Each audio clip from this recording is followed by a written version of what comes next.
మీకు ఈ వీడియో నచ్చినట్లయితే వీడియో క్లిక్ చేసి ఛానల్కి సపోర్ట్ చేయండి.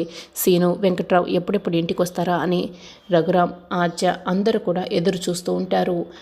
అప్పుడే వెంకట్రావు, సీను ఇద్దరు కూడా లోపలికి వస్తూ ఉంటారు. అప్పుడే సీను లోపలికి రాకుండా, నాన్న నువ్వు ఏదంటే అది ఆద్యతో మాట్లాడావు కదా, కొంపదీసి కనిపెట్టేసి ఉంటుందా, ఇప్పుడు ఇంట్లో వాళ్ళకి నిజం తెలిసిపోయి ఉంటుందా అని సీను ఇక భయపడుతూ అడుగుతూ ఉంటాడు. రే, నీకు మీ నాన్న మీద పిసరంత నమ్మకం ఉండి ఉంటే ఇలా మాట్లాడి ఉండేవాడు కాదురా.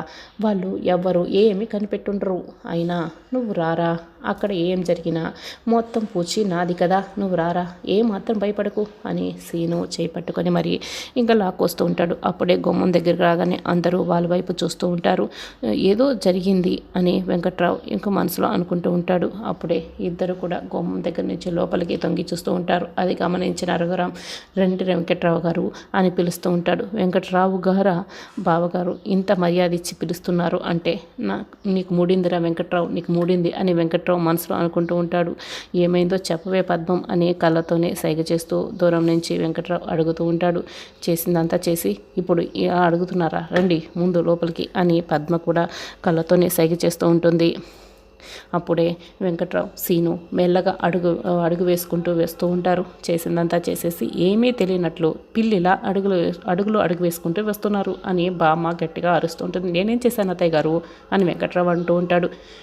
ఊళ్ళో వాళ్ళ ఫోన్ తీసుకొని ఆద్యకు ఫోన్ చేశారు కదా, కిషోర్లా మాట్లాడారు కదా, సీనుని పెళ్లి చేసుకోమని చెప్పావు కదా అని అడుగుతూ ఉంటుంది. అప్పుడే వెంకట్రావు ఇక దిక్కులు చూస్తూ ఉంటాడు. అడుగుతుంటే సమాధానం చెప్పకుండా అటువైపు చూస్తున్నావేంటి, ముందు సమాధానం చెప్పు అని బామ్మ గట్టిగా అరుస్తూ ఉంటుంది. భయపడిపోతున్నారన్నయ్య అని పద్మ అంటూ ఉంటుంది. ఈ భయం ఏదో ఫోన్ మాట్లాడక ముందు ఉంటుంటే బాగుండేది అని బామ్మ చెప్తూ ఉంటుంది. అమ్మ అని పద్మ పిలుస్తూ ఉంటుంది. పద్మ ఆగు అని రఘురామ్ అడుగుతూ ఉంటాడు. బావగారు ఏంటి వేషాలు, సమాధానం చెప్పండి అని రఘురామ్ అంటూ ఉంటాడు. నాది కేవలం వేషధారణ మాత్రమే, నాది కేవలం పాత్ర మాత్రమే బావగారు. ఈ పాత్ర వెనకాల ఉన్నది నా వెనకాల ఉన్నాడే కొడుకు, వాడే కారణం అని వెంకట్రావు సీనుని ఇక వేలు పెట్టి చూపిస్తూ సీనుని నిలికించేస్తాడు. దీనికంతా కథ, స్క్రీన్ ప్లే, దర్శకత్వం అన్నీ వీడే కారణం అని వెంకట్రావు చెప్తూ ఉంటాడు. ఇంకా ఆద్య చాలా కోపంగా సీను వైపు చూస్తూ ఉంటుంది. నాన్న ఏంటి నాన్న అని సీను అడుగుతూ ఉంటాడు. రే, నువ్వు ఇంకేం మాట్లాడకరా, నేను వద్దు అంటుంటే అప్పటికి చెప్తూనే ఉన్నాను, విన్నావా అని. బావగారు ఇందులో నా తప్పేం లేదు బావగారు, వీడు ఆద్య కోసం చాలా ఏడుస్తున్నాడు. ఆద్య లేకపోతే నేను బతకలేను, ఆద్య నేను పెళ్లి చేసుకోవాలి, కిషోర్ మామయ్యలా నువ్వు మాట్లాడి నన్ను పెళ్లి చేసుకోమని చెప్పు అని చాలా ఏడ్చాడు, చాలా బతిమలాడాడు. ఇంకా కొడుకు కోసం నువ్వు ఈ మాత్రం చేయలేవా, నువ్వేం తండ్రివి అని నన్ను ఎమోషనల్ కూడా బ్లాక్మెయిల్ చేశాడు. నా మనసు కరిగిపోయింది, నేను అలా ఫోన్ చేసి మాట్లాడేశాను అంతే బావగారు, ఇంతో నా తప్పేమీ లేదు బావగారు అని చెప్తూ ఉంటాడు. నన్ను ఎమోషనల్ బ్లాక్మెయిల్ చేశాడు, తండ్రి హృదయం కరిగిపోయి నేను ఫోన్ చేశాను, నన్ను క్షమించండి బావగారు అని వేడుకుంటూ ఉంటాడు. ఇక ఆద్య సీను దగ్గరికి వస్తుంది. చీ కొడుతుంది. ఆద్య నేను అని సీను ఇక చెప్పబోతూ ఉంటాడు.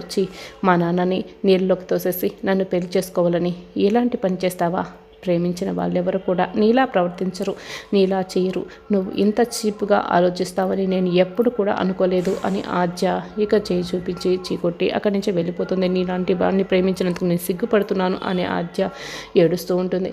ఇక సీను కూడా ఏడుస్తూ ఉంటాడు. అమ్మ ఆద్య అని రఘురామ్ చెప్తూ ఉంటాడు.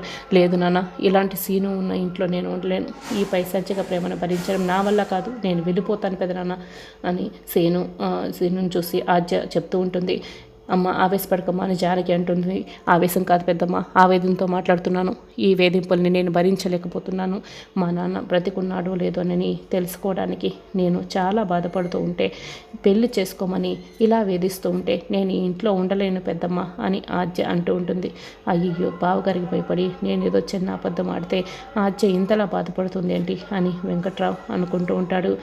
అప్పుడే ఆద్య వెళ్తూ ఉంటుంది. అమ్మ ఆద్య బాధపడకు, నేను నీ బాధని అర్థం చేసుకోగలను, సీను ఇంకోసారి నేను వేధించుకుంటా, నేను చూసుకుంటాను అని రఘురామ్ చెప్తూ ఉంటాడు. నేను కూడా చూసుకుంటాను అని వెంకట్రావు అంటూ ఉంటాడు. పైగా తప్పు చేసింది వాడు, వెళ్తే వాడు బయటికి వెళ్ళాలి కానీ నువ్వు బయటికి వెళ్ళడం ఏంటి అమ్మా అని రఘురామ్ చెప్తూ ఉంటాడు. అందరూ ఇక అలా షాక్ అయ్యి చూస్తూ ఉంటారు. చేసిన తప్పుకి నేను శిక్ష వేస్తాను వాడికి. ఈ రోజు నుంచి ఆద్య ఇంట్లో ఉన్నంత వరకు నువ్వు ఇంటి బయటే ఉండాలి అని రఘురామ్ తన నిర్ణయం చెప్తూ ఉంటాడు. ఇంటి బయట ఇదేం శిక్ష అని వెంకట్రావు ఇక మనసులో అనుకుని బాధపడుతూ ఉంటాడు. అన్నయ్య ఇంటి బయట అంటే ఎలా అన్నయ్య, తిండి తిప్పలు ఎలా అని పద్మ అడుగుతూ ఉంటుంది. అయినా సరే తిండి తిప్పలు అన్నీ కూడా బయటే. ఒకవేళ వాడి ఇంట్లోకి రావాలి అనుకుంటే అది ఆద్య ఇంట్లో లేని సమయంలో మాత్రమే రావాలి అని చెప్తూ ఉంటాడు. ఇక వెళ్ళరా బయటికి, పద్మ వాడికి దిండు దుప్పటి గ్లాస్ అన్నీ బయట పెట్టండి అని రఘురామ్ చెప్తూ ఉంటాడు. ఇక సీను బయటికి వెళ్ళిపోతాడు. పద్మ ఇక చాలా బాధపడుతూ ఉంటుంది. సీను ఏడుస్తూ ఆద్య వైపు చూస్తూ ఉంటాడు. ఇంట్లో నుంచి బయటకు వచ్చి చెట్టు కింద కూర్చుంటాడు. చాలా బాధపడుతూ ఉంటాడు. అప్పుడే పద్మ దిండు దుప్పటి తీసుకొని సీను దగ్గరికి వస్తుంది. అమ్మ, నేను అలా ఆద్యకి కాల్ చేయమని చెప్పలేదమ్మా అని సీను ఏడుస్తూ పద్మతో చెప్తూ ఉంటాడు. నాకు తెలుసురా అని పద్మ చెప్తూ ఉంటుంది. ఇదే నాన్నే వద్దన్నా కూడా ఫోన్ చేసి చెప్పాడమ్మా అని సీను చెప్తూ ఉంటాడు. నాకు తెలుసురా, ఇది ఆయన పనే అని, ఆయన చేయడం వల్లే ఇలా నీకు జరిగిందని కూడా నాకు చాలా బాగా తెలుసు. అయినా అన్నయ్య ఏదో 2 మాటలు అనేసి తిడతాడనుకుంటే ఆ అజ్జి చేసిన రాద్ధాంతం వల్లే అన్నయ్య నిన్ను ఇంట్లో నుంచి ఇలా బయటికి వెళ్ళమని చెప్పేశాడు అని పద్మ ఇక చాలా బాధపడుతూ ఉంటుంది. రామలక్ష్మి అస్మిత మాట్లాడిన మాటలని తలుచుకుంటూ ఏడుస్తూ ఇంటికి వస్తూ ఉంటుంది. ఇక అంతే కోపంగా శౌర్య బైక్లో మళ్ళీ అస్మిత వాళ్ళ ఇంటికి వెళ్తూ ఉంటాడు. హాల్లోకి రాగానే అక్కడ అస్మిత అమ్మ నాన్న ఉంటారు. అస్మిత ఎక్కడున్నావు, బయటికి రా అంటూ అక్కడున్న వస్తువులన్నింటినీ కాలుతో విసిరి కొడుతూ ఉంటాడు. ఇక శౌర్య గట్టిగా పిలుస్తూ ఉంటాడు. శౌర్య ఏంటిది అని అస్మిత వాళ్ళ నాన్న అడుగుతూ ఉంటాడు. అప్పుడే సార్ మీరా అంటూ అస్మిత బయటికి వస్తూ ఉంటుంది. వెంటనే శౌర్య అస్మిత చెంప పగలగొడతాడు. అయినా కూడా అస్మిత కోప్పడకుండా నవ్వుతూ శౌర్య వైపు చూస్తూ ఉంటుంది. ఏ శౌర్య, ఏంటిదంతా కూడా మా ఇంటికే వచ్చి నా డాక్టర్ పైన చేసుకుంటావా అని అస్మిత వాళ్ళ నాన్న అడుగుతూ ఉంటాడు. ఏ ఊరుకోవయ్యా, కూతుర్ని ఎలా పెంచాలో తెలియదు కానీ డాక్టర్ని వెనకేసుకొస్తున్నావా అని శౌర్య అడుగుతూ ఉంటాడు. మా కూతురు ఏం తప్పు చేసింది అని అస్మిత వాళ్ళమ్మ అడుగుతూ ఉంటుంది. మీ కూతురు ఏం తప్పు చేసిందా, నోరు తెరిచి చెప్పడానికి కూడా సిగ్గులేనంత తప్పు చేసింది. ఇలాంటి దాన్ని ప్రాణాలతో ఉండనివ్వకూడదు, చంపి పారేయాలి అని శౌర్య అస్మిత చంపపై కొడతాడు. అసలు ఇది చచ్చిపోతుంటే నేనే దీన్ని కాపాడాను, అయినా దీనికి బుద్ధి రాలేదు, చెప్పు చెప్పు అంటూ చేయి పట్టుకొని నిలదీస్తూ ఉంటాడు. అలా శౌర్య చేయి పట్టుకొని నిలదీస్తున్నా కూడా అస్మిత నవ్వుకుంటూ చాలా సంతోషపడుతూ ఉంటుంది. జరిగిన తప్పులన్నీ కూడా రామలక్ష్మికి నిజాలు చెప్తానని చెప్పి నా వల్ల నువ్వు ప్రెగ్నెంట్ అయ్యావని చెప్తావా అని శౌర్య అడుగుతూ ఉంటాడు. బేబీ ఏంటదని చెప్పేది అని వాళ్ళ నాన్న అడుగుతూ ఉంటాడు. నిజమే డాడీ అని, కానీ అది నిజం కాదు, నేను మాట్లాడతాను కదా అని అస్మిత చెప్తూ ఉంటుంది. ప్రేమ పుట్టి అబద్ధం చెప్పాను అని అస్మిత అంటూ ఉంటుంది. ఏంటి అని శౌర్య ఇక షాక్ అయి అడుగుతూ ఉంటాడు. అవును సార్, ఇన్ని రోజులు మీ మీద ద్వేషంతో రామలక్ష్మికి అబద్ధం చెప్పాను. ఇప్పుడు ప్రేమతో మీ మీద ప్రేమ ఎక్కువై నేను రామలక్ష్మికి అబద్ధం చెప్పాను. అవును sir, I love you sir అని అస్మిత చెప్తూ ఉంటుంది. మరియు శౌర్య అస్మిత చెంపపై కొడతాడు. అసలు నీకు ప్రేమ విలువ తెలుసా అని 4-5 సార్లు శౌర్య అస్మిత చెంపపై కొడుతూనే ఉంటాడు. అయినా కూడా Asmita I love you sir, నాకు ప్రేమ విలువ తెలియదు sir, I love you sir అని చెప్తూ ఉంటుంది. అసలు ఆడదాని మనసు పడే బాధ నీకు తెలుసా అని శౌర్య ఇక చెంపదెబ్బ కొడుతుంటే తెలియదు సార్, ఐ లవ్ యూ అని అస్మిత చెప్తుంది. శౌర్య ఏంటిది అన్విత వాళ్ళమ్మ అడుగుతూ ఉంటుంది. మామ్ మీరేం మాట్లాడుతుంది, నేను మాట్లాడుతున్నాను కదా సార్, మీరు కొట్టండి సార్ అని అస్మిత అడుగుతూ ఉంటుంది. ఇంకోసారి ప్రేమాగ్యమాన్ని మాట్లాడావంటే నిన్ను కొట్టడం కాదు, నిన్ను చంపి పారేస్తాను అని శౌర్య చెప్తూ ఉంటాడు. అయినా సరే నేను మిమ్మల్ని ప్రేమిస్తూనే ఉంటాను సార్, మీరు నన్ను ప్రేమించాలి, అందుకే కడుపు డ్రామా ఆడి రామలక్ష్మి ప్రేమను కట్ చేసేసాను. నాకు హాకీ వద్దు, మెడల్స్ వద్దు, మీరు నా మెడలో తాళి కట్టాలి, నన్ను పెళ్లి చేసుకోవాలి, నాకు అది ఒక్కటి చాలు అని అస్మిత చెప్తూ ఉంటుంది. అసలు నిన్ను ఏం చేస్తాను అంటే అని శౌర్య అక్కడున్న కత్తి తీసుకొని నీ పీక కోసేస్తాను అని, నేను చంపేస్తాను అంటూ అస్మిత మెడ దగ్గర కత్తి పెడతాడు. ఇక గట్టిగా పట్టుకొని ఉంటాడు. శౌర్య ఏం చేస్తున్నావు, మర్యాదగా కత్తిది అని అస్మిత వాళ్ళ నాన్న చెప్తూ ఉంటాడు.